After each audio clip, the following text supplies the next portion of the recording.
مدینہ کا پہلا نام کیا تھا اور اس کو مدینہ کیوں کہا گیا؟ آئیے جانتے ہیں۔ مدینے کا نام یثرب تھا۔ یثرب بخار کی جگہ کو کہتے ہیں اور اللہ کے رسول صلی اللہ علیہ وآلہ وسلم کے وہاں پہنچنے سے ہمیشہ کے لیے بخار ختم ہوا اور اس کا نام مدینہ رکھا، یعنی صحت کی جگہ، صحت سے جوڑ دیا اس کو۔ شکراً۔ السلام علیکم ورحمۃ اللہ وبرکاتہ۔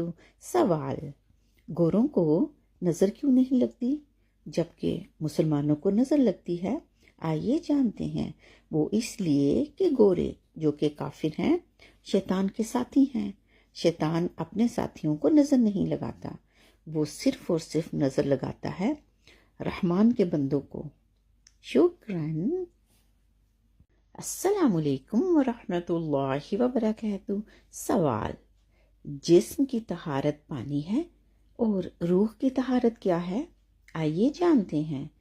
جی ہاں، جسم کی طہارت پانی ہے اور روح کی طہارت آپ کے آنکھوں سے جو آنسو بہتے ہیں اپنے گناہوں کو یاد کر کے اللہ سے جب آپ توبہ استغفار کرتے ہیں، وہ آنسو روح کی طہارت کا باعث ہوتے ہیں۔